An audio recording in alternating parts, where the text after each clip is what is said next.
송은재TV 시작합니다. 이원석 검찰총장, 어제 국회 법사위에서 대검찰청에 대한 국정감사가 있었습니다.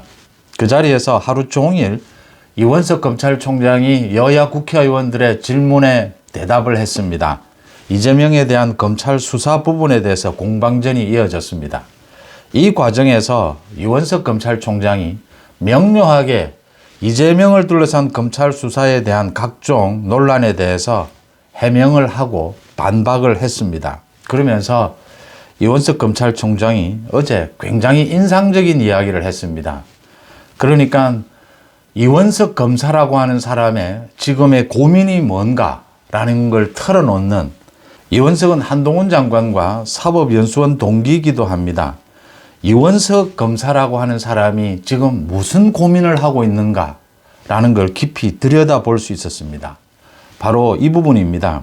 어제 박범계가 이 이재명에 대해서 쪼개기 기소를 하는 것이 아니냐, 이재명에 대한 수사가, 검찰의 수사가 정치 수사가 아니냐라는 지적에 대해서 답변을 하는 와중에 검사 생활 30년에 이렇게 힘든 수사 대상은 처음 만났다라고 했습니다. 이재명에 대해서. 자신이 서울중앙지검에 근무를 할 때 박근혜 현 대통령, 현직 대통령에 대한 수사도 했고 많은 현직 수석들에 대한 수사도 했다. 그런데 이렇게 어렵지는 않았다. 이재명 자신이 30년 공직 생활을 하면서, 검사 생활을 하면서 정말 솔직한 심정이다. 이렇게 힘든 수사 대상은 처음이다라고 했습니다. 야당 대표가 아니라 국회의 제1당 대표다. 제1당 대표를 수사한다는 것이 이렇게 어려운 것이구나. 고비를 넘기, 하나하나 고비를 넘기가 이렇게 어렵구나 라는 생각을 했다라고 하면서, 이 중국의 고3입니다. 한비자의 고사성어, 법불아귀. 법은 신분이 귀한 자에게 아부하지 않는다. 귀천을 가리지 않는다라고 하는 것이죠. 이 법불아귀라는 사자성어를 인용을 하면서 여기에 신분, 귀하다라고 하는 이 귀자, 이 귀에 여기에 있는 국회의원 여러분들이 모두 해당한다. 대한민국에서 국회의원들 여러분들처럼 수사가 어려운 분들이 솔직히 없다. 이재명에 대해서 1차 구속영장을 청구할 때 체포동의안이 통과되면 구속영장이 발부될 수 있다고 판단했다. 2차 때도 마찬가지다. 참 이원석 검찰총장이 정말 자신의 말대로 솔직하게 이 이재명 수사를 놓고 자신의 느끼는 감회를 이야기를 했습니다. 이재명에 대해서 법꾸라지, 법불아귀, 발음도 비슷합니다. 이런 이야기들을 많이 합니다. 이 이재명에 대한 사법 처리를 어떻게 볼 것이냐. 이재명에 대한 사법 처리를 작게 보면, 이걸 정말 2, 3년 내에 이렇게 작게 보면 이재명이라고 하는 이 법꾸라지를, 정치 권력까지 쥔 이 법꾸라지를 어떻게 처벌을 해서 이 우리 사법 정의를 세우느냐라는 것으로 생각할 수가 있습니다. 그 영향으로 이제 이재명의 정치적인 생명은 끝이 날 것이다. 이재명의 정치적 생명이 끝나게 되면 민주당은 또 어떤 영향을 받게 될까? 이런 것들이 3, 4년 내에 이렇게 좀 짧게 생각하면 그런 영향들을 생각할 수가 있습니다. 그런데 좀 길게 보면, 이 역사적인 관점에서 좀 넓게 길게 보면, 이 우리가 대한민국을 건국하고 난 이후에 수많은 우여곡절을 겪으면서 이만한 근대적인 사법 시스템을 만들어 왔습니다. 정말 법이 귀천을 가리지 않고 전 국민에게 공평해야 한다라고 하는 이 기본 원칙에 충실할 수 있도록 이만큼 사법 시스템을 만들어 왔습니다. 이 만들어 온 이 사법 시스템이 큰 위기에 봉착했다라고 하는 것입니다.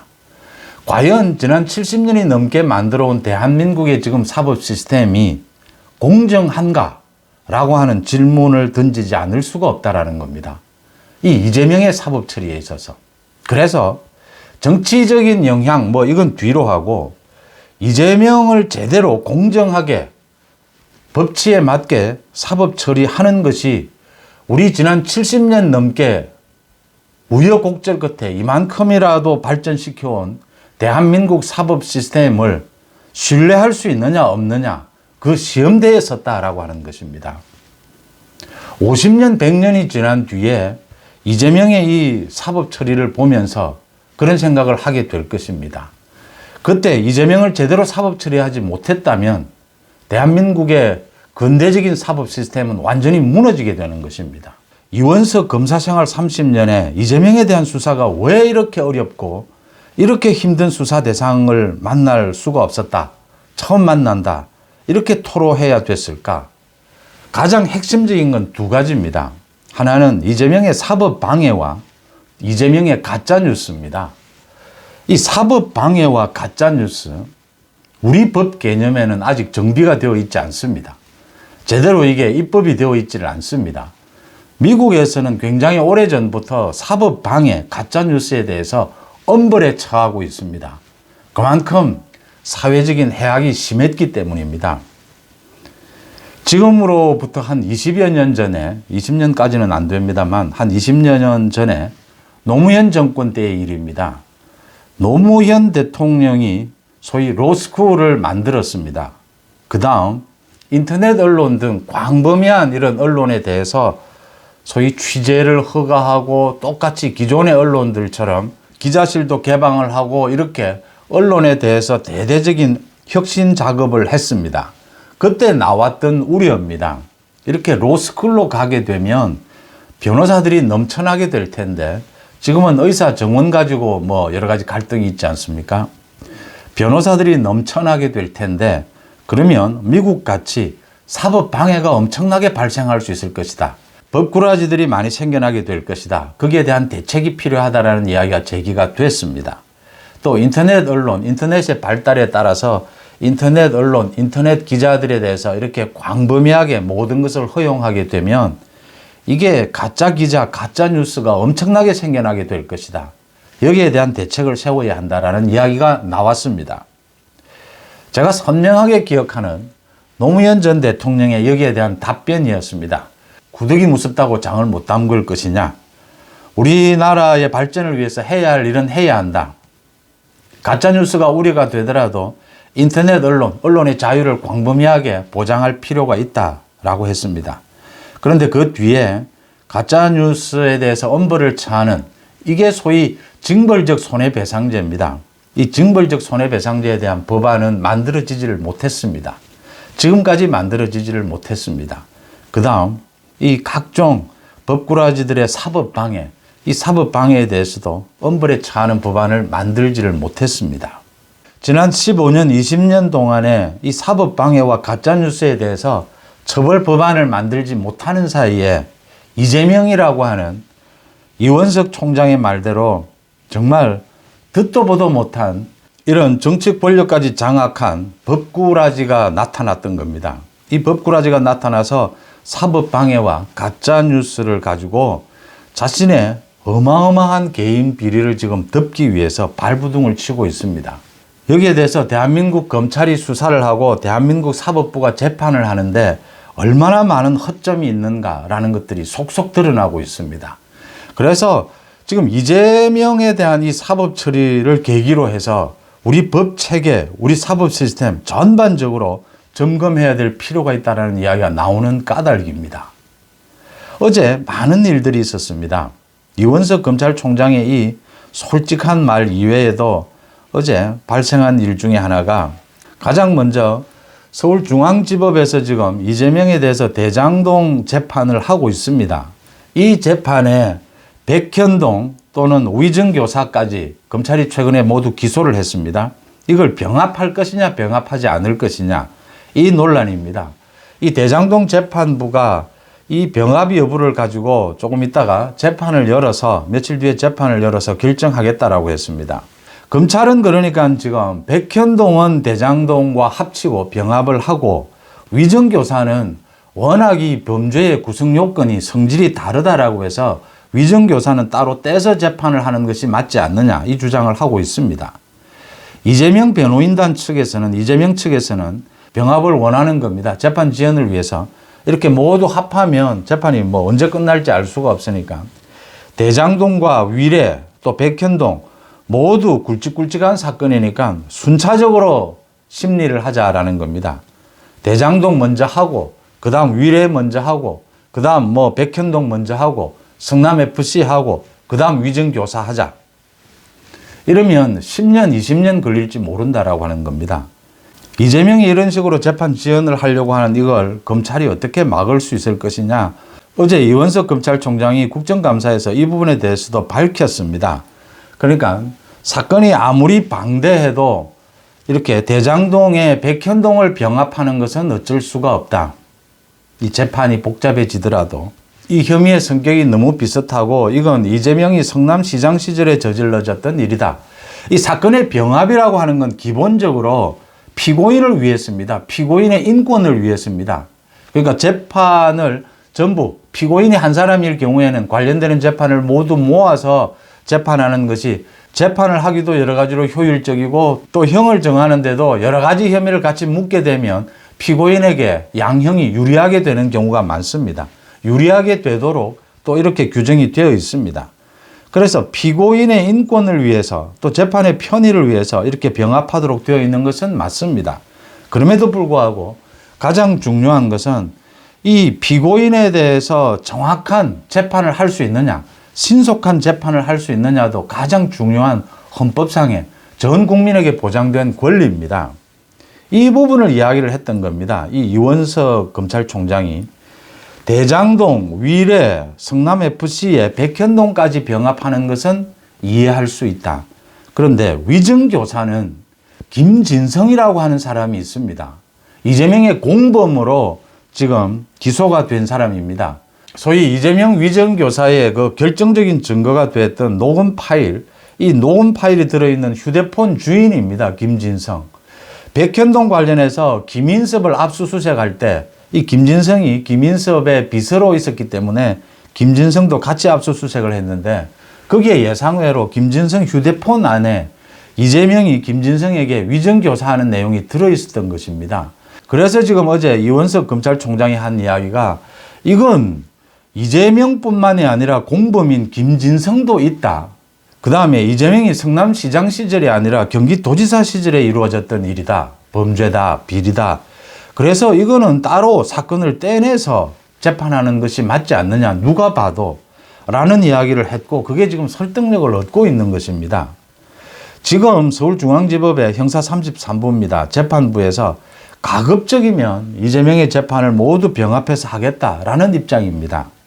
가급적이면 피고인의 권익을 위해서 또 재판의 효율을 위해서 가급적이면 병합을 하는 것이 맞습니다.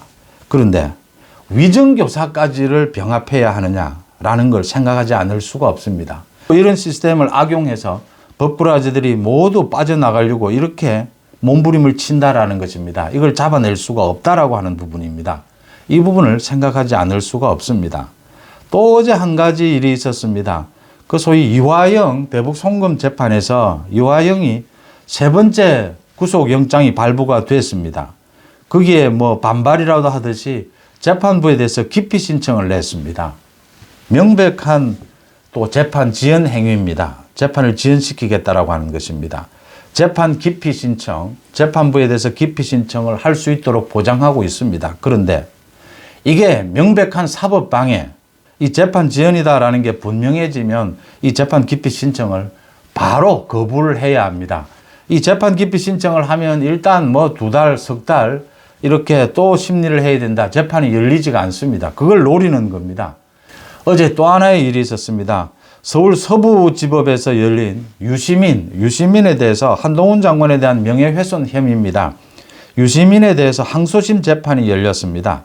이 항소심이니까 1심에서 유시민이 벌금 500만 원을 받은 것입니다. 이걸 지금 항소를 해서 2심이 열리고 있습니다. 그러니까 유시민이 한동훈이 검사 시절에 노무현 재단 계좌를 들여다봤다라고 하는 가짜 뉴스를 퍼뜨린 겁니다. 자신의 유튜브 채널 알릴레온가 하는 곳에서 이 검찰에서 노무현 재단 계좌, 자신의 계좌를 들여다봤다. 그렇게 해서 이게 가짜 뉴스다. 한동훈 장관이 소송을 제기를 해서 이 재판이 열리고 있는 것입니다. 검찰이 1년형 징역형을 내려달라고 구형을 했습니다. 1심에서도 검찰이 징역 1년형 구형을 했습니다. 그런데 벌금 500만 원이었습니다. 2심에서도 검찰이 다시 징역 1년형이 필요하다라고 했습니다. 유시민은 억울하다. 자신은 의혹을 제기한 것이다. 누군가 계좌를 들여다본 것 같아서 자신이 의혹을 제기를 한 것이다. 이때 유시민이 한동훈 검사에 대해서 이런 가짜뉴스로 명예훼손을 할 때 민주당의 이해찬을 비롯해서 많은 사람들이 검은 그림자가 지금 노무현 재단을 덮치고 있다. 우리 진영을 검은 그림자가, 검은 나쁜 손이 덮치고 있다. 갖가지 괴담을 퍼뜨리면서 동조를 했습니다. 이 명예훼손, 가짜뉴스에 대해서 징벌적 손해배상제, 징벌적 처벌을 하는 그런 법안이 있다면 유시민은 징역형입니다. 그런데 우리는 그런 법안이 없습니다. 유시민은 자신이 지금 계속 마찬가지입니다. 이재명이 지난 대선 때 가짜뉴스를 이용해서 선거 공작을 했던 부분, 그 부분에 대해서 지금 반론을 제기하고 있는 언론들 이야기와 똑같습니다. 언론 활동을 한 것이다. 아무리 잘못했다라고 해도 오보였다. 가짜뉴스는 아니지 않느냐. 유시민 마찬가지입니다. 의혹을 제기한 것이다.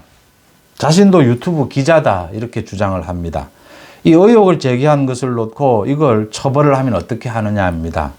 유시민이 가짜뉴스였느냐 아니면 오보였느냐.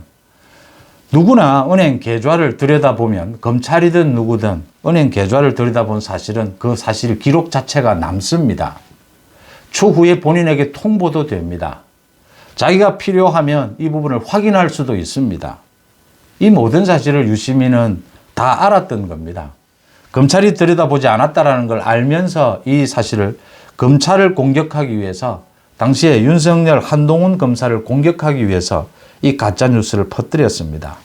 그리고 지금 대선에서 선거 공작을 하는 많은 언론들처럼 유시민도 자신은 기자로서 의혹을 제기한 것이다 라고 항변하고 있습니다.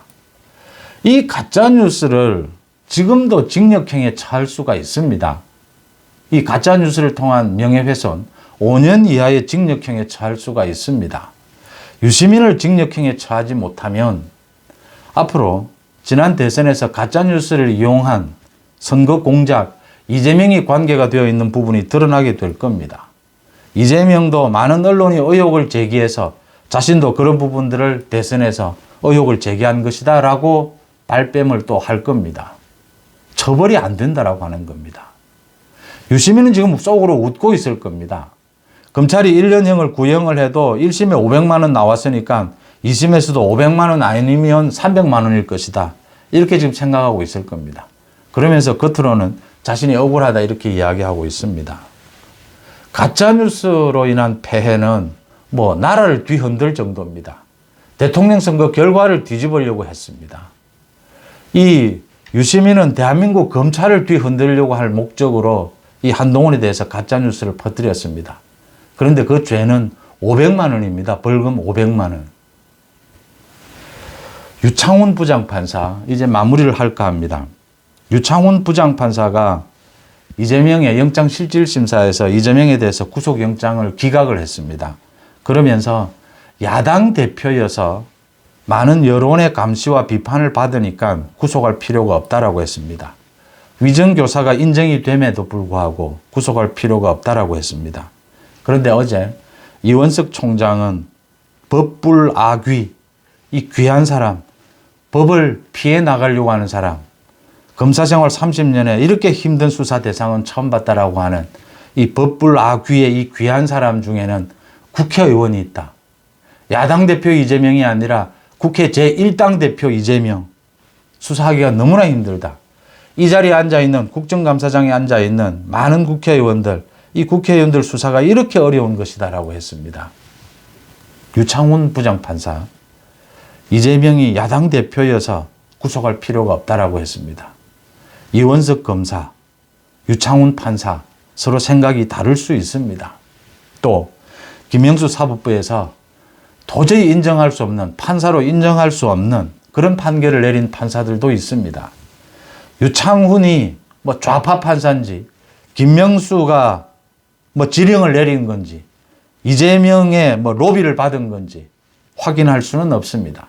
제가 확인할 수 있는 분명한 것은 지금 우리 재판부에 판사들 사이에 널리 퍼져 있는 소위 비겁한 직장인 근성입니다. 판사도 이제 당연히 직장인입니다. 밥 벌어먹고 사는 생업입니다. 제1당의 대표에 대해서, 국회의원에 대해서 판사들이 직장인으로 접근을 하면 참 사실은 재판하기가 귀찮을 겁니다. 싫을 겁니다. 짜증날 겁니다. 판사 생활하는데 이것 때문에 이렇게 골치를 썩여야 되느냐, 온 나라가 이렇게 뒤집어지는 이런 사안이 되느냐, 이걸 왜 자기가 맡아야 되느냐, 이런 생각을 합니다. 뭐 사명의식을 강조하는 것이 꼰대가 될 수도 있고 고리타분한 것이 될 수도 있습니다. 그런데 다른 직장, 뭐 기자 세계도 그렇습니다. 다 많이 직장인으로 많이 바뀌었죠, 분위기가. 그런데 다른 곳과 달리 공직자입니다. 사법 시스템 안에 있는 판사와 검사입니다. 판사와 검사도 직장인이고 생업이다 하더라도 범죄자를 처벌해야 된다, 범죄를 우리 사회로부터 격리시켜야 된다라고 하는 이 가장 기본적인 사명의식마저 저버리게 되면 무엇 때문에 판사를 하고 무엇 때문에 검사를 합니까? 변호사 하면 더 돈 많이 벌 수 있습니다. 판사와 검사로서 받는 사회적인 지위, 공직자로서의 엄청난 보호, 뭐 엄청난 권리, 이런 것은 모두 누려야 하고 사명감에서는 피하고 싶고, 이렇게 하면 형평성이 맞지 않는 것이죠. 생업 직장인 맞습니다. 제가 지금 유창훈 부장판사에게 그 이야기를 하고 있는 겁니다. 또 지금 서울중앙지법의 대장동 재판부에 그 이야기를 하고 있는 겁니다. 이화영 재판부 판사에게 이 이야기를 하고 있는 겁니다. 생업이고 직장인이다라는 거 인정합니다. 그런데 판사는, 검사도 마찬가지입니다. 판사는 엄청난 권리와 우리 사회에서 엄청난 보수, 엄청난 것들, 많은 특혜를 누리고 있습니다. 그 특혜를 누리는 이유는 우리 근대적인 사법 시스템에서 범죄를 예방하고 범죄인을 도려내는 그런 사회적 사명감을 갖고 있다라고 해서 그만한 많은 권익을 보장해 주고 있는 것입니다. 그래서 지금 범죄자라든지 피의자라든지 피고인의 권익도 중요합니다. 그 인권도 중요합니다. 그것보다 더 중요한 가장 기본적인 사법 시스템이 있는 이유는 우리 사회를 범죄로부터 지켜내고자 하는 것입니다. 그게 가장 기본적인 것이지 않습니까? 그 사명이 귀찮다, 부담된다라고 해서 비겁하게 회피하려고 하면 판사하지 않는 것이 좋습니다. 검사하지 않는 것이 좋습니다. 이재명의 사법방해와 가짜뉴스, 이재명의 이 법꾸라지 행태, 정치 권력까지 진 이 법꾸라지 행태를 왜 처단을 해야 하느냐? 50년, 100년으로 보면 우리 사법 시스템이 앞으로 제대로 선진국으로 발전해 갈 수 있느냐 없느냐, 그 기로에 서 있기 때문입니다. 이재명 개인, 뭐 정치적 이런 것들은 짧은 것입니다. 길게 보면 이재명을 사법 처리하지 못하면 우리 사법 시스템은 처음부터 다시 세워야 합니다. 이 사법 시스템의 신뢰는 완전히 무너지게 된다고 하는 겁니다. 사법 시스템을 완전히 무너뜨리면 판사, 검사도 필요가 없습니다. 직장인 좋습니다. 직장인으로서의 판사에게 제가 묻는 것입니다. 받는 만큼의 대가는 해야 하지 않습니까? 요즘 뭐 젊은 사람들 좋아하는 쿨하게. 자기가 받는 우리 사회로부터의 특혜만큼은 일을 해야 하지 않겠습니까? 그 정도의 사명감은 판사들이 갖고 있어야 하지 않겠습니까? 송은재TV 마칩니다. 고맙습니다.